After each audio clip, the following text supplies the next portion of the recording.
അതിജീവിത എന്ന് വിളിക്കപ്പെടുന്ന പീഡിപ്പിക്കപ്പെട്ട നടി സ്വന്തം പേരിൽ കോടതി വിധിയെക്കുറിച്ച് ഫേസ്ബുക്ക് പോസ്റ്റ് ഇട്ടിട്ടും ആരും അവളെ പേരെടുത്ത് വിശേഷിപ്പിക്കുകയോ പറയുകയോ ചെയ്യുന്നില്ല.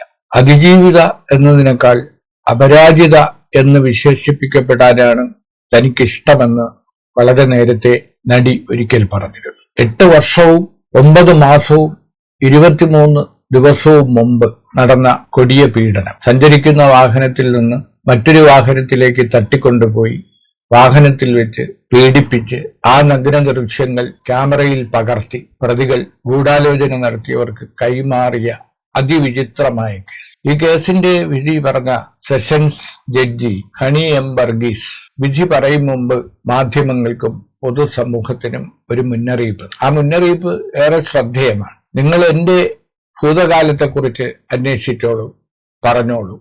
പക്ഷെ കോടതിയുടെ മാന്യത, കോടതിയുടെ വിശ്വാസ്യത തകർക്കുന്ന തരത്തിൽ എന്തെങ്കിലും പറഞ്ഞാൽ അത് കോടതി അലക്ഷ്യമാകും. അപ്പോൾ വിധിയെ വിമർശിക്കാം, പക്ഷേ കോടതിയുടെ അന്തസ്സിനെ ചോദ്യം ചെയ്യരുത്.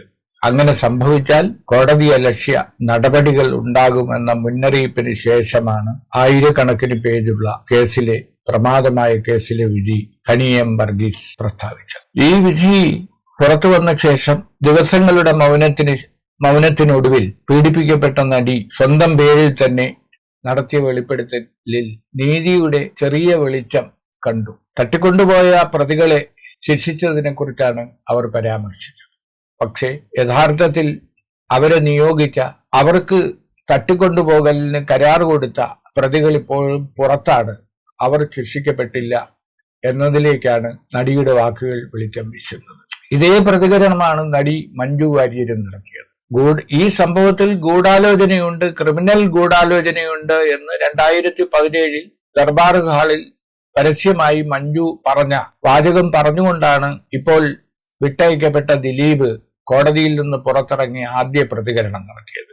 ഇപ്പോഴിതാ ദിലീപിന്റെ ആദ്യ ഭാര്യ കൂടിയായ മഞ്ജു വാര്യർ പറയുന്നു, ഗൂഢാലോചന നടത്തിയവർ പുറത്താണ്. കുറ്റവാളികൾ ശിക്ഷിക്കപ്പെട്ടെങ്കിലും അവരെ ഇതിനായി നിയോഗിച്ച ഗൂഢാലോചന നടത്തിയവർ കൂടി ശിക്ഷിക്കപ്പെടുമ്പോൾ മാത്രമേ അതിജീവിതയ്ക്ക് നീതി ലഭിക്കൂ എന്ന് മഞ്ജു വാര്യർ പറയും. ഈ കോടതിയിലെ വിചിത്രമായ കോടതിയുടെ ചില കണ്ടെത്തലുകളുണ്ട്. ഒന്ന്, ജയിലിൽ നിന്ന് പൾസർ സുനി ദിലീപിന് അയച്ച കത്ത് ഫോറൻസിക് പരിശോധനയ്ക്ക് അയച്ച് തിരിച്ചെത്തിയപ്പോൾ അത് വായിച്ച കോടതി, ഇയാൾക്ക് ഇത്ര നല്ല കയ്യക്ഷരമുണ്ടോ എന്നാണ് പ്രതികരിച്ചത്. ആലോചിച്ചു നോക്കൂ, അടൂർ ഗോപാലകൃഷ്ണന്റെ സ്വയംവരം എന്ന ചിത്രത്തിൽ കൊടിയേറ്റം ഗോപി അവതരിപ്പിച്ച മനോഹരമായ ഒരു ദൃശ്യമുണ്ട്.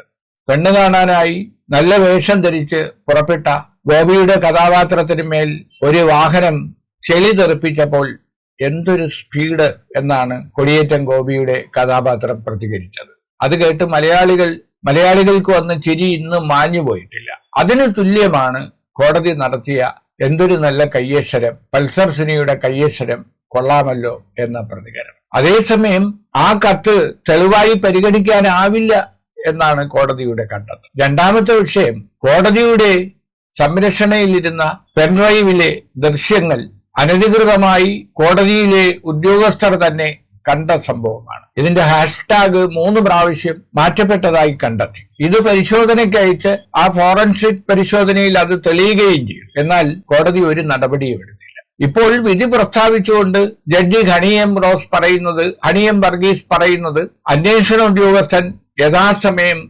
ഹാഷ്ടാഗ് മാറിയ വിവരം തന്നെ അറിയിച്ചില്ല, കോടതിയെ അറിയിച്ചില്ല എന്നാണ്. ഇനിയെങ്കിലും ഈ പെൻഡ്രൈവുകൾ വളരെ ഗൗരവത്തോടെ സൂക്ഷിക്കണം എന്നാണ് കോടതി അന്വേഷണ ഉദ്യോഗസ്ഥനോട് കൽപ്പിച്ചിരിക്കുന്നത്. അപ്പോൾ തന്റെ സംരക്ഷണയിൽ ഇരുന്നിരുന്ന പെൻഡ്രൈവുകൾ അനധികൃതമായി ആളുകൾ എടുത്തതും കണ്ടതും അതിന്റെ ഹാഷ്ടാഗുകൾ മാറിയതും സംബന്ധിച്ച് ഒരു നടപടി എടുക്കാൻ കോടതിക്ക് കഴിഞ്ഞില്ല. ഇത് സംബന്ധിച്ച റിപ്പോർട്ട് അതിജീവിത ആവശ്യപ്പെട്ടിട്ടും അത് നൽകിയില്ല. ഹൈക്കോടതിയുടെ ഉത്തരവ് അനുസരിച്ചാണ് ആ റിപ്പോർട്ട് അതിജീവിതയ്ക്ക് നൽകിയത്. അപ്പോൾ ഇത് വളരെ വിചിത്രമായ ഒന്നാണ്. മറ്റൊന്ന്, കോടതി 8ാം പ്രതി ദിലീപ് ഉൾപ്പെടെ ഗൂഢാലോചന കേസിലെ പ്രതികളെ വിട്ടയച്ചു. 8ാം പ്രതിയെ കുറിച്ചുള്ള പരാമർശങ്ങളിലാണ് കോടതിയുടെ ഒരു പക്ഷപാതം പ്രകടമായതെന്നാണ് അതിജീവിത സൂചിപ്പിക്കുന്നത്. അതോടെയാണ് ഈ കോടതിയിൽ വിശ്വാസമില്ലെന്നും കോടതി മാറ്റണമെന്നും അതിജീവിത ഹൈക്കോടതിയോടും സുപ്രീം കോടതിയോടും ആവശ്യപ്പെട്ടു. അതുകൊണ്ട് ഫലമില്ലാതെ വന്നപ്പോൾ അവർ പ്രധാനമന്ത്രിക്കും രാഷ്ട്രപതിക്കും സുപ്രീം കോടതി ചീഫ് ജസ്റ്റിസിനും കത്തെഴുതി. എന്നിട്ടും ഒരു ഫലമുണ്ടായില്ല. ഇപ്പോൾ അതിജീവിത പറയുന്നത് നിയമത്തിന്റെ മുന്നിൽ എല്ലാവരും തുല്യരല്ല എന്ന് തനിക്ക് തിരിച്ചറിയാൻ ഈ കോടതി വിധി സഹായിച്ചു എന്നാണ്, കോടതി നടപടികൾ സഹായിച്ചു എന്നാണ്. ആദ്യത്തെ 2 പ്രോസിക്യൂട്ടർമാർ വിചാരണ കോടതിയുടെ നടപടികളിൽ പ്രതിഷേധിച്ചാണ് രാജിവെച്ചു പോയത്. ഏറ്റവും ഒടുവിൽ പ്രോസിക്യൂട്ടർ അജകുമാറാണ് ഉണ്ടായിരുന്നത്. അപ്പൊ ആദ്യ 2 പ്രോസിക്യൂട്ടർമാർ പിരിഞ്ഞു പോകാൻ ഇടയാക്കിയത് കോടതിയുടെ അധിക്ഷേപവും പെരുമാറ്റവും കൊണ്ടാണ് എന്ന് അതിജീവിത സാക്ഷ്യപ്പെടുത്തുന്നു. ആദ്യത്തെ പ്രോസിക്യൂട്ടർമാർ അതിജീവിതയോട് പറഞ്ഞിരുന്നു ഈ കോടതിയിൽ നിന്ന് നീതി ലഭിക്കില്ല. അത് സത്യമാണെന്ന് കോടതി വിധി പുറത്തു വന്നതോടെ തെളിഞ്ഞിരിക്കുകയാണ്. ഗൂഢാലോചന തെളിയിക്കുന്ന കാര്യത്തിൽ പ്രോസിക്യൂഷൻ പരാജയപ്പെട്ടു, തെളിവുകൾ ഉണ്ടായില്ല എന്നാണ് കോടതിയുടെ കണ്ടെത്തൽ. ആ കണ്ടെത്തലിനെ കുറിച്ച് പറയുമ്പോൾ ഇന്ത്യൻ ജുഡീഷ്യറിക്ക് മനുഷ്യ മുഖം നൽകിയ ജസ്റ്റിസ് VR കൃഷ്ണയ്യർ, കേരളത്തിൽ നിയമമന്ത്രി കൂടിയായിരുന്ന ഇടത് സഹയാത്രികൻ കൂടിയായിരുന്ന പ്രഗത്ഭനായ ജസ്റ്റിസ് VR കൃഷ്ണയ്യർ തെളിവ് നിയമത്തെക്കുറിച്ച് എഴുതിയ പ്രസിദ്ധമായ ചില കാര്യങ്ങളുണ്ട്. അദ്ദേഹം എഴുതിയ കാര്യങ്ങൾ ഇത്തവണ സോഷ്യൽ മീഡിയയിൽ കുറിച്ചത് കേരള ഹൈക്കോടതിയിലെ ഡിവിഷൻ ബെഞ്ച് ജസ്റ്റിസ് ആയിരുന്ന K ബാലകൃഷ്ണൻ നായരാണ്. ആ കുറിപ്പിൽ ജസ്റ്റിസ് കൃഷ്ണയ്യർ തെളിവിന്റെ അഭാവത്തെക്കുറിച്ച് പറയുന്നത് എങ്ങനെയാണ്? തെളിവിന്റെ അഭാവത്തിന് തെളിവല്ല. Absence of evidence is not evidence of absence. Justice VR Krishna Iyer Carl സാഗന്റെ വാക്കുകൾ ഉദ്ധരിച്ചിട്ടുണ്ട്. തെളിവിന്റെ അഭാവത്തിന് തെളിവല്ല. നിയമപരവും ശാസ്ത്രീയവും ദാർശനികവുമായ സന്ദർഭങ്ങളിൽ ഇത് വളരെ ശക്തമായ ഒരു തത്വമാണ്. ഇതിനർത്ഥം ഒന്ന് നിലനിൽക്കുന്നു എന്നതിന് തെളിവ് കണ്ടെത്താൻ കഴിഞ്ഞില്ല എന്നതുകൊണ്ട് മാത്രം അത് നിലനിൽക്കുന്നില്ല എന്ന് പൂർണ്ണമായി ഉറപ്പോടെ നമുക്ക് നിഗമനം ചെയ്യാനാവില്ല എന്നാണ്. തത്വം മനസ്സിലാക്കാൻ ഈ ഉദ്ധരണി 2 പ്രധാന ആശയങ്ങൾ തമ്മിൽ നിർണായകമായ ഒരു വ്യത്യാസം വരയ്ക്കുന്നു. തെളിവിന്റെ അഭാവം ഒരു വാദത്തെ പിന്തുണയ്ക്കുന്ന തെളിവുകളുടെയോ ഡേറ്റയുടെയോ കുറവാണിത്. ഉദാഹരണം, ഒരു ഗവേഷകൻ സമുദ്രത്തിന്റെ ഒരു ചെറിയ ഭാഗത്ത് അപൂർവ ഇനം മത്സ്യത്തെ തിരയുന്നു, പക്ഷേ അതിനെ കണ്ടെത്താൻ കഴിയുന്നില്ല.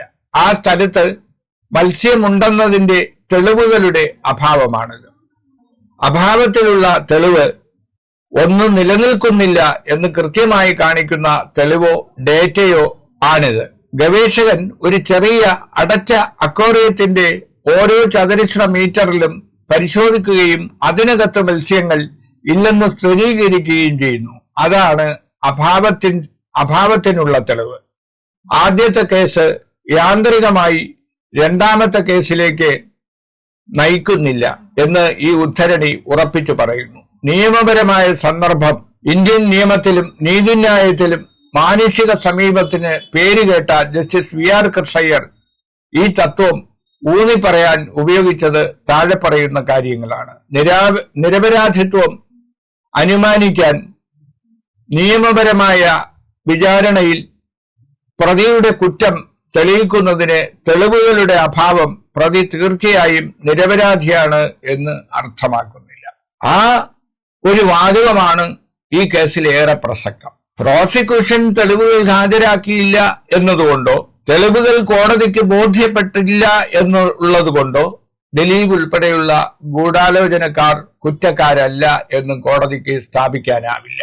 അക്വേറിയത്തിൽ മത്സ്യം തിരഞ്ഞ് കണ്ടെത്താതിരുന്നപ്പോൾ അസന്നിഗ്ധമായി അതിൽ അങ്ങനെ ഒരു മത്സ്യമില്ല, അങ്ങനെ ഒരു തെളിവില്ല എന്ന് നമുക്ക് സ്ഥാപിക്കാനാവും. പക്ഷേ സമുദ്രത്തിലെ ഒരു ഭാഗത്ത് തിരഞ്ഞപ്പോൾ മത്സ്യത്തെ കണ്ടെത്തിയില്ല എന്ന് വെച്ചിട്ട് അവിടെ മത്സ്യമില്ല എന്ന് പറയാനാവില്ല. അപ്പോൾ പ്രമാദമായ നടിയെ തട്ടിക്കൊണ്ടുപോയ കേസിൽ തീർച്ചയായും ഗൂഢാലോചനയ്ക്ക് തെളിവില്ല എന്ന് അസന്നിഗ്ധമായി സ്ഥാപിക്കാൻ വിചാരണ കോടതിക്ക് കഴിയില്ല എന്നതിന് ഉദാഹരണമാണ് ലോകപ്രശസ്തരായ ജസ്റ്റിസ് VR കൃഷ്ണയ്യരുടെ ഈ ഉദ്ധരണി. ഒരു കാര്യം കൂടി പറഞ്ഞുകൊണ്ട് ഇത് അവസാനിപ്പിക്കാം. തദ്ദേശ തെരഞ്ഞെടുപ്പിന് ഒരാഴ്ച ശേഷിക്കുമ്പോൾ നടിയെ തട്ടിക്കൊണ്ടുപോയ കേസിൽ വിധി പറയുമെന്ന് കോടതി പ്രഖ്യാപിക്കുക. വോട്ടെടുപ്പിന്റെ തലേ ദിവസം 8-ാം തീയതി വിധി പ്രഖ്യാപിക്കുക. ശബരിമല സ്വർണ്ണക്കൊള്ളയടക്കം ഇടതുപക്ഷം പ്രതിസന്ധിയിൽ നിൽക്കുമ്പോൾ തെരഞ്ഞെടുപ്പ് ചർച്ചയ്ക്ക് പകരം നടിയെ തട്ടിക്കൊണ്ടുപോയ കേസ് തെരഞ്ഞെടുപ്പ് രംഗത്ത് ചർച്ചയായി മാറുക, വോട്ടെടുപ്പിന്റെ തലേ ദിവസം വിധി പുറത്തു വരുമ്പോൾ തെരഞ്ഞെടുപ്പ് വിഷയത്തിന് പകരം കോടതി വിധി ചർച്ചയാവുക. യാദൃശ്ചികമാണോ കോടതിയുടെ ഈ നടപടികൾ? CPM തൃശൂർ ജില്ലാ സെക്രട്ടറി കൂടിയായിരുന്ന വർഗീസിന്റെ മകളാണ് കോടതി എന്നത് ഒരു അയോഗ്യതയല്ല. എന്നാൽ കേരളത്തിലെ സാമൂഹ്യ സാഹചര്യങ്ങളും രാഷ്ട്രീയ സാഹചര്യങ്ങളും തിരിച്ചറിയുന്ന ഒരു കോടതി തെരഞ്ഞെടുപ്പ് പ്രചരണം കത്തി നിൽക്കെ ഇത്തരം ഒരു വിധി തെരഞ്ഞെടുപ്പിന്റെ തലേന്ന് പ്രഖ്യാപിക്കുമെന്ന് പ്രസ്താവിച്ചതും തലേ ദിവസം ആ വിധി പ്രസ്താവിച്ചതും പരോക്ഷമായെങ്കിലും തെരഞ്ഞെടുപ്പ് പ്രവർത്തനങ്ങളെ ബാധിച്ചു എന്നത് ഒരു യാഥാർത്ഥ്യമാണ്. ഇത് കേവലം യാദർശികം എന്ന് നമുക്ക് കരുതാമെങ്കിലും അത് യാദർശികം മാത്രമാണോ എന്ന് പരിശോധിക്കപ്പെടേണ്ടതാണ്. അതിജീവിത അല്ലെങ്കിൽ അപരാജിത പറഞ്ഞതുപോലെ നീതിബോധമുള്ള ന്യായാധിപന്മാർ ഇനിയുമുണ്ടല്ലോ, ഉണ്ടെന്നാണ് വിശ്വാസം. അതിനർത്ഥം അപരാജിത ഈ വിചാരണ കോടതി നടപടിക്കെതിരെ, വിധിക്കെതിരെ അപ്പീൽ നൽകുമെന്നാണ്. നടിയെ തട്ടിക്കൊണ്ടുപോയ കേസിൽ തുടക്കം മുതൽ അവസാനം വരെയും സർക്കാരിന്റെ ഭാഗത്തുനിന്ന് വീഴ്ചകൾ ഉണ്ടായി എന്നതൊരു യാഥാർത്ഥ്യമാണ്. താല്പര്യമുള്ള കേസുകളിൽ ലക്ഷങ്ങൾ മുടക്കി സുപ്രീം കോടതി അഭിഭാഷകരെ രംഗത്തിറക്കുന്ന സർക്കാർ അതിജീവിതയെ ചേർത്ത് നിർത്തുന്നു, അവൾക്കൊപ്പമാണ് ഞങ്ങൾ എന്ന് അന്നും ഇന്നും പറയുമ്പോഴും പ്രഗത്ഭരായ പ്രോസിക്യൂട്ടർമാരെ നിയമിക്കാനോ ഈ കേസിൽ ജാഗ്രത പുലർത്താനോ ശ്രമിച്ചില്ല എന്നത് ഒരു യാഥാർത്ഥ്യം. കൂടുതൽ വാർത്തകളും വിശേഷങ്ങളും നേരിട്ട് ലഭിക്കാൻ ജനങ്ങളിൽ നിന്ന് ജനങ്ങളിലേക്ക് ജനഭൂമി ന്യൂസ് സബ്സ്ക്രൈബ് ചെയ്യൂ. ബെൽ ബട്ടൺ അമർത്താനും മറക്കരുത്.